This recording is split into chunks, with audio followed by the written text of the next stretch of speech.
संविधान जब मोदी के हाथ में आ गया तो संविधान खराब साबित करने की कोशिश हो रही है।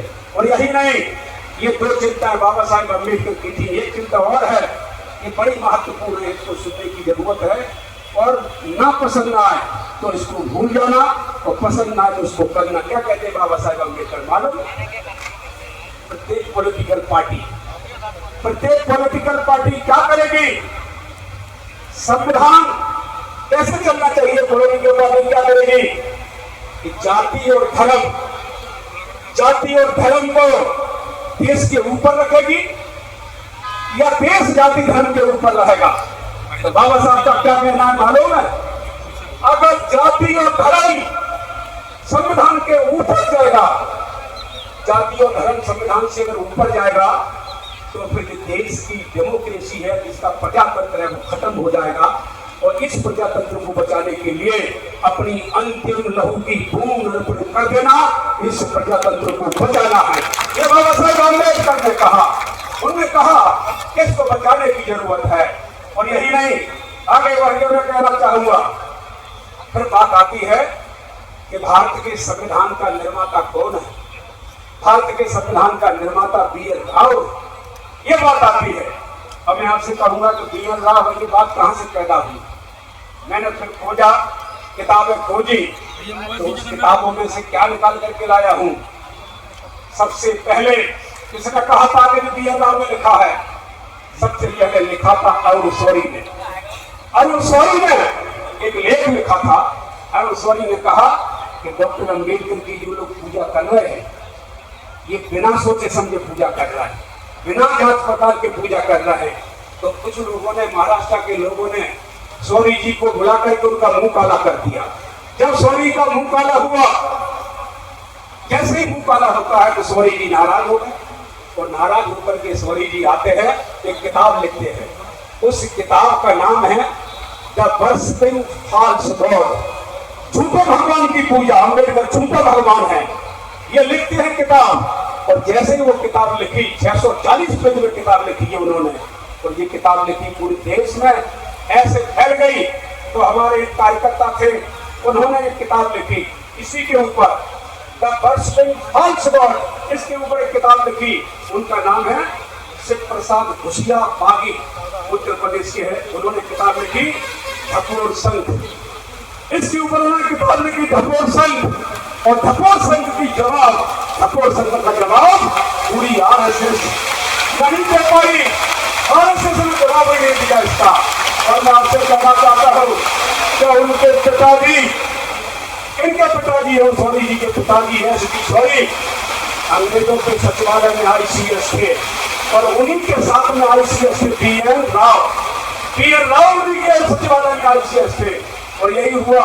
आगे बात बढ़ती है तो क्या होता है, मैं ये कहना चाहता हूँ, फिर से कहना चाहता हूँ वकीलों से या जिनसे भी देश में फैल गया मुद्दा, तो आरएसएस से मैं कहना चाहता हूँ, अगर संविधान बी.एन. राव ने लिखा है, यदि संविधान को बी.एन. राव ने लिखा है, तो बताइए मोहन भागवत जी, बताइए मोदी जी, अगर संविधान बी.एन. राव ने लिखा है तो मुझे बताओ कि संविधान सभा को जब सौंपा गया था 36 नवंबर 1949 को, तो ठीक 16 दिन बाद 22 दिसंबर 1949 को, मुझे बताओ 22 दिसंबर 1949 को फिर आपने संविधान की कॉपी रामलीला मैदान में क्यों जलाई थी? क्यों बी.एन. राव ने लिखा है तो जलाने की जरूरत है क्या? जलाने की जरूरत नहीं थी। मोहन भागवत की जवाब दीजिए, अगर ये बी.एन. राव ने लिखा है तो संविधान ने जलाया तो रामलीला मैदान में 16 दिन बाद, और तो क्या जला दिया? हिम्मत है, इसका जवाब दीजिए। अगर बी.एन. राव का संविधान लिखे था तो तुम जलाते क्या? नहीं जलाते। और यही नहीं, अगर संविधान बी.एन. राव ने लिखा होता तो भारतीय जनता पार्टी के प्रधानमंत्री और मंत्री संविधान को बदलना चाहते हैं, अभी भी कह रहे हैं। और जंतर मंत्र पर इसकी 4 कॉपी जलाई, जिसमें 4 कार्यकर्ताओं पर मुकदमे लगे, उनकी जमानत इन्होंने करने के कार्यकर्ता थे। अगर बी.एन. राव ने लिखा है तो संविधान को तुम जला क्यों रहे हो? यही नहीं, बाबा साहेब अम्बेडकर ने किताब लिखी है, उस किताब को मोदी जी की सरकार ने छापा है। मोदी जी की सरकार उस किताब को बांट रही है। और उस किताब का नाम है डॉक्टर अम्बेडकर संपूर्ण वाग्मय, वॉल्यूम नंबर 40, पेज नंबर 141। उसमें लिखा है कि डॉक्टर अम्बेडकर ने सब लोगों का जवाब दिया जिन्होंने कहा कि डॉक्टर अम्बेडकर ने संविधान उत्तर प्रदेश में लिखा है, उनका लिखा है, विश्व स्तरीय संविधान लिखा है, इसका जवाब दिया। तो बाबा साहब क्या कहते हैं मालूम है कि मैं ये सुन करके बैठा हूँ। क्या कह रहे हैं लोग कि जो संविधान अम्बेडकर ने लिखा है, मुझे इस काम का सारा श्रेय मुझे ही दे रहा है, सारा श्रेय मुझे ही दे रहा है। मैं कहना चाहता हूँ सारा श्रेय मुझे मत दो, जो भी हमारी टीम है उस सारी टीम का योगदान है। इसमें पीएम राव जी का भी योगदान है, उसमें 140 रूप में लिखा है, उसमें पीएम राव जी का भी योगदान है। कितना? इस किताब को लिखने में पीएम राव जी का आंशिक योगदान है, आंशिक ये लिखा हुआ है। और मैं आपसे कहना चाहूंगा यही नहीं कि ये बात जब आगे पढ़ती है तो इसमें एमबी पायली है, विश्व स्तरीय संविधान विशेषज्ञ हैं। उन्होंने डॉक्टर अम्बेडकर के बारे में क्या लिखा है, 3 बातें बताना चाहूंगा। अम्बेडकर के बारे में लिखा है, फर्स्ट डॉक्टर अम्बेडकर आधुनिक के मनु है। सेकेंड, डॉक्टर अम्बेडकर भारतीय संविधान के पिता है। नंबर 3, डॉक्टर अम्बेडकर मुख्य संविधान निर्माता है। 3 बातें लिखी। वो पायली साहब विद्वान है, 3 बातें लिखी। तो उनकी बातों को सुनकर के डॉक्टर केवी राव कहते हैं, जो संविधान सभा के सदस्य थे, वो क्या कहते हैं? केवी राव साहब कहते हैं, संविधान सभा के सदस्य है, वो कहते हैं कि पायली साहब ने लिखा कि डॉक्टर अम्बेडकर संविधान के पिता हैं। लेकिन मैं कहना चाहता हूँ कि डॉक्टर अम्बेडकर अकेले संविधान के पिता नहीं, डॉक्टर अम्बेडकर संविधान की मां भी है। ये बड़ी बात लिखी केवी राव साहब ने।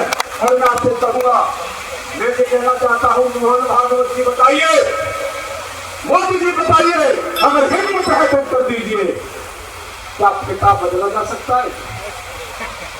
ये डॉक्टर अम्बेडकर निर्माता है, ये पिता है संविधान के, इनकी जगह पर कौन ला रहा है? पीएम राव। क्या मोदी साहब, क्या पिता बदला जा सकता है? लोगों ने कहा नहीं, मैंने कहा बदला जा सकता। जो घटिया परिवार होता है वो पिता को बदल देता, जो घटिया परिवार होता है वो पिता को बदल देता है। मैं ये कहना चाहूंगा, लेकिन माँ को कोई नहीं बदल सकता। माँ को कोई बदल सकता है क्या? और ये माँ के पेट से, माँ के शरीर से जो बच्चा जन्म होता है, वो माँ के शरीर का एक कर वो माँ के शरीर का हिस्सा है। ऐसे भारतीय संविधान डॉक्टर अम्बेडकर के शरीर का एक हिस्सा है। क्या बोलोगे? तो यही नहीं, मैं आपसे कहना चाहूंगा, इस बात का हमें जवाब चाहिए। अगर जवाब नहीं दोगे तो क्या कह रहे हैं मालूम है? लोग अब गुस्सा खा रहे हैं। मैं ये नहीं कह रहा हूँ सारे लोग गुस्सा खा रहे हैं, कुछ लोग डॉक्टर अम्बेडकर को ज्यादा मानते हैं तो गुस्सा खा रहे हैं। वो क्या कर रहे हैं? अभी भीतरवार में 2,500 लोगों ने धर्म छोड़ दिया, हिंदू धर्म छोड़ दिया। क्यों छोड़ दिया? क्या हो गया भाई हिंदू धर्म छोड़ दिया? हिंदू धर्म कोई नहीं छोड़ता है। हिंदू धर्म में आरएसएस की विचारधारा वाले लोगों ने हिंदू धर्म को छोड़ा दिया। मैं सभी की बात नहीं कर रहा हूँ किसके साथ कितना घटना हुई। बाबा साहेब अम्बेडकर विश्व स्तरीय विद्वान है। और जब बाबा साहेब अम्बेडकर सारी डिग्रियां लेकर के आते हैं भारत में, और भारत में जब देखते हैं कि हम लोगों को पानी नहीं पीने दिया जाता, 20 मार्च 1927 में महार तालाब में बाबा साहेब अम्बेडकर कुत्ता पाले थे। कुत्ता साथ में जाता है, कुत्ता तालाब का पानी पीता है, कुत्ता डुबकी लगा लेता है और निकल आते हैं। और हिंदुओं के ठेकेदारों के साथ जो लोग गए थे लठैत, तो कुत्ते को नहाता हुआ, कुत्ते को पानी पीता हुआ, उसमें कुछ नहीं कहते हैं। जैसे डॉक्टर अम्बेडकर ने गला डुबोया और डॉक्टर अम्बेडकर के पास लाठी चार्ज हुआ, लाठी चार्ज। तो बाबा साहेब अम्बेडकर ने इस बात को कहा था, भारत में मैं बड़ा एक पढ़ने वाला भी छात्र रहा हूँ, मेरी भारत में क्या हैसियत है? इस तालाब में कुत्ता पानी पी सकता है, उस तालाब में डॉक्टर अम्बेडकर उंगली भी नहीं लगा सकता है। ये हिंदू धर्म है क्या? ये हिंदू धर्म का अंग है क्या? अगर इसको जो लोग मानते हैं वो आरएसएस में जाए और जो इसको नहीं मानते हैं वो कांग्रेस का झंडा पकड़ करके खुला रहता है। ये मैं कहना चाहूंगा। और यही नहीं, बाबा साहेब अम्बेडकर फिर कहते हैं कि भाई धर्म हम बदलते नहीं हैं। एक मंदिर है महाराष्ट्र में नासिक में कालाराम मंदिर। तो कालाराम मंदिर की स्टोरी क्या है? कालाराम क्यों कहते हैं उसको? रामचंद्र जी, सीता जी और लक्ष्मण जी तीनों को जब वनवास हो गया था तो वनवास होकर के कहाँ गए थे? पंचवटी पर रुके थे। तो नासिक में गोदावरी नदी के किनारे वो पंचवटी है जिसमें वो मंदिर है। तो साउथ में रहते रहते साउथ में वो इतने रहे रामचंद्र जी तो काले पड़ गए। तो इसलिए काला राम कहते हैं, काला राम मंदिर, उसका महत्व है। कैसे काला राम मंदिर? उस काला राम मंदिर में कहा बाबा साहब अम्बेडकर ने कि हमें काला राम मंदिर में प्रवेश चाहिए। हम भी अगर हिंदू हैं, तुम भी हिंदू हो, तो हिंदुओं के लिए तो एक ही मंदिर होना चाहिए कि नहीं? एक ही मंदिर में जाना चाहिए। एक ही भगवान है, सभी का एक ही है। तो हम उस मंदिर में जाना चाहते हैं। तो पंडित पुजारियों ने क्या बोला? एक अछूत पढ़ करके आ गया है तो क्या है, लेकिन हमारे भगवान के मंदिर में नहीं घुस सकता। और कितना आंदोलन चलाया बाबा साहब अम्बेडकर? कितना चलाया? 5 साल 11 महीना 7 दिन 5 साल 11 महीना 7 दिन मंदिर प्रवेश के लिए आंदोलन किया। लेकिन उधर से जवाब क्या आता है? रोज लाठियां, रोज फरसे, लोहे की लाठियां और पत्थर इनके ऊपर रोज बरसाए जाते थे। रोज घायल होकर के लोग घर जाते, दोबारा जो स्वस्थ थे वो बैठते थे। तो 5 साल 11 महीने 7 दिन ये आंदोलन चला। और तब भी उस मंदिर के दरवाजे डॉक्टर अम्बेडकर के लिए नहीं खुले। तब डॉक्टर अम्बेडकर ने वहां प्रतिज्ञा ली कि अब मेरे बस में नहीं था कि मैं हिंदू धर्म में पैदा हूं, लेकिन ये मेरे बस में है कि हिंदू रह करके मैं मरूंगा नहीं। ये वहां प्रतिज्ञा ली है। इसके डिस्कशन हुआ है बाबा साहब अम्बेडकर का, गांधी जी का। तो बाबा साहब ने कहा कोई बात नहीं, कोई बात नहीं, ये है 1930 की घटना, अभी तो समय बहुत है, अभी भी सुधार लीजिए। फिर बाबा साहब अम्बेडकर जाते हैं नौकरी करने के लिए और किसी बैलगाड़ी में बैठ करके जाते हैं और उसे बैलगाड़ी के आदमी को पता लग जाता है कि शूद्र का बच्चा है। उसी सामान फेंक देते हैं। कहीं धर्मशाला में रहते, मालूम पड़ गया रात में ही सामान फेंक देते हैं। किसी ने छू करके किताब दे दी, उस किताब ने हमको छू लिया, नहा गया था वो। बाबा साहेब अम्बेडकर ने कहा कि ये तो अभी भी हो रहा है, इसको रोकिए, ये नहीं रुकेगा। अगर ये नहीं रुकेगा, आप इसको हिंदू कानून मानते हैं, अगर इसको हिंदुओं को मंदिर में नहीं घुसने देंगे तो ये फिर आपको छूट जाएगा। लेकिन वो नहीं रुका। तो अंत में हुआ क्या? अंत में बाबा साहेब अम्बेडकर ने हिंदू धर्म को अलविदा कह दिया। मजबूरी में किया। बताओ, मुझे जबरदस्ती हिंदू धर्म छुड़वाया? मुझे ये बताइए। ये अध्ययन कीजिए, घर में जाकर के दोनों हाथ अपने सीने में रखिए और फिर कहिए कि हिंदू धर्म कोई छोड़ने को तैयार नहीं है। हिंदू धर्म के ठेकेदार इस धर्म का सत्यानाश भट्टा उठाना चाहते हैं। और अब आ गई राहुल गांधी जी की बारी। अब है जाति जनगणना। अब लिखवाइए आप पिछड़े वर्गों से। अगर मोहन भागवत जी अगर हिम्मत है तो ये पिछड़े वर्गों को तुम अपने घर में रोक के बता दो। क्यों? पिछड़ा वर्ग के जिस दिन आंखें खुलेंगी उस दिन को बाबा साहब को ही सिर्फ शिवसुमन करेगा, किसी दूसरे को करेगा नहीं। मैं दावे से कह सकता हूँ। और जब तक पिछड़े वर्ग की आंखें बंद है तब तक मोहन भागवत जी कुर्सी पर बिठाले रहिए, मोदी जी कोई भी हो। जिस दिन पिछड़े वर्ग की आंखें खुलेंगी तुम तुम रह बैठ नहीं सकते हो। ये चर्चा मैं आपके बीच में क्यों कर रहा हूँ? क्योंकि कोई नहीं चाहता है हम अपने धर्म को छोड़े। राहुल गांधी जी ने फिर कहा ये मेरी जिम्मेदारी है। ये बीजेपी आरएसएस के लोग संविधान को खत्म करना चाहते हैं तो राहुल गांधी संविधान को बचाएगा। और आपने सुना है इस बार राहुल गांधी जी ने चुनाव में जो कह रहे थे मोदी जी 400 पार कह रहे थे, राहुल गांधी जी ने लाल किताब संविधान की न पकड़ी होती, पूरे देश में भ्रमण न किया होता, राहुल गांधी जी ने हाथ में किताब नहीं ली होती तो मोदी होते 400 पार और हम हो जाते आर पार। हो जाते हैं नहीं? तो आप समझिए करोड़ों लोगों की जान बचाई है, करोड़ों लोगों की जिंदगी बचाई है राहुल गांधी ने, संविधान ही नहीं बचाया। अब इतना मौका आपको मिल गया है। अब अगर दिमाग गिरवी रखा है तो उनके हाथ में बना रहने दो संविधान। तो बाबा साहेब अम्बेडकर ने कहा मैं अपने अनुयायियों से कहना चाहता हूं जो मेरी बात को मानते हैं, संविधान कभी गलत हाथों में नहीं जाने देना चाहिए। मुझे बताओ, ये हाथ जो संविधान पकड़े हैं मोदी जी के, ये हाथ अच्छे है क्या? जरा बताइए, है अच्छे? अगर हाथ अच्छे नहीं है, हाथ अच्छे नहीं है, तो बाबा साहेब अम्बेडकर ने कहा है प्रजातंत्र बचाने के लिए हमें लहू की आखिरी बूंद भी इसमें लगानी पड़ेगी। मंजूर है? बहुत बहुत धन्यवाद। मैं आपसे यही कहना चाहूंगा, हमें डेमोक्रेसी बचानी है, हमें संविधान बचाना है, हमें 140 करोड़ लोगों का जीवन बचाना है। इसमें ये निजी बातें मत करिए। क्या कह रहे हैं? दलितों के ही नेता थे? नहीं, इस जिले में 800 जिले, इंडिया में 800 जिले, 800 जिले हैं। 800 जिले में 800 कलेक्टर बनते हैं। क्या मुझे बताइए, 800 कलेक्टर में क्या दलित कलेक्टर बनते हैं क्या? उसमें 200 है शेड्यूल कास्ट ट्राइब और 600 में 600 तुम ही हो। भाई कहां से हैं तुम डॉक्टर अम्बेडकर? एसपी के लिए सारी नौकरियां लाइए, सब कहीं जाइए, सब कुछ नहीं के पास है, वो फिर भी कहते हैं दलितों के हैं। क्या तुम राष्ट्रपति से लेकर के मंत्री तक की शपथ लेते हो? क्या उस मंत्रिमंडल में सारे दलित है क्या? तुमने शपथ ली है, शपथ लेते हो तुम, और झूठी बात, लेकिन घमंड है तुमको अपनी बुद्धि पर, और मैं भी मानता हूं। मैं आपसे कहना चाहूंगा, क्या बुरा कर रहे हैं? एक घर का एक व्यक्ति का सर काट करके लाया, और सर काट के लाया, उससे क्या कह रहा है? अरे यार तुम लोग मेरी बात सुनो, तुमको वो गाली दे दिया है, इसकी बुद्धि देखिए, ये सर काट करके लाया है, ये अपनी बात को भुला करके क्या कहता है? तुमको वो गाली दे रहा है।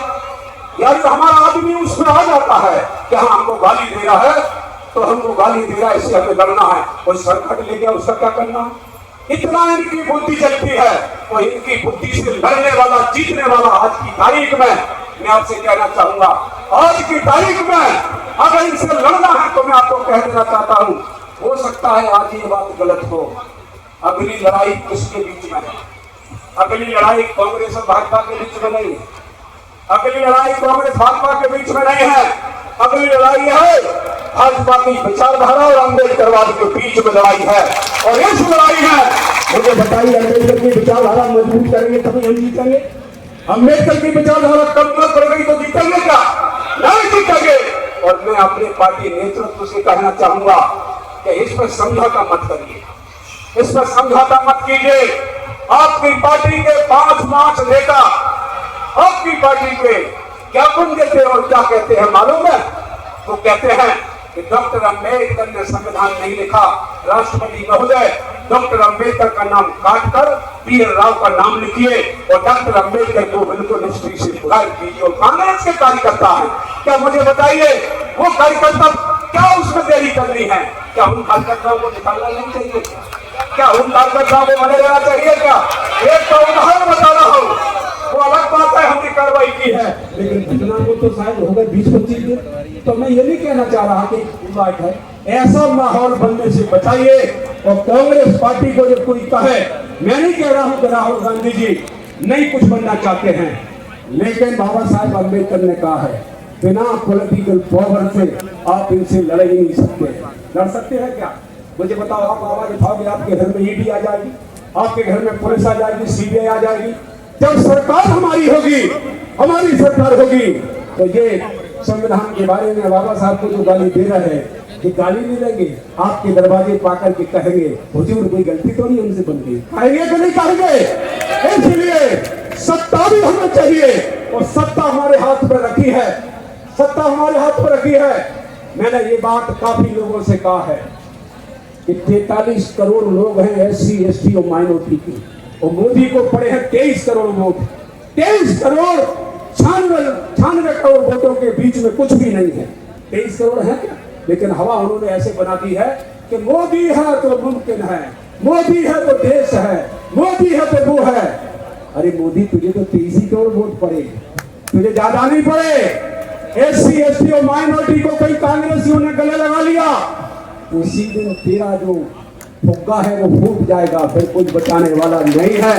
और जिस दिन ये मौका हमें मिला है, बाबा साहेब अम्बेडकर कांग्रेस के बीच में भाईचारा बनाने का, ये भाईचारा बनाने के लिए आप मंजूर है? आपको इस काम को करिए और मजबूती से करिए और भाईचारा बना करके आरएसएस और बीजेपी को खदेड़िए।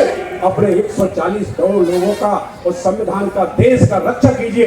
यही बात मैं आपके बीच में रखता हुआ मैं आपसे विदा चाहूंगा। जय भीम, जय भारत।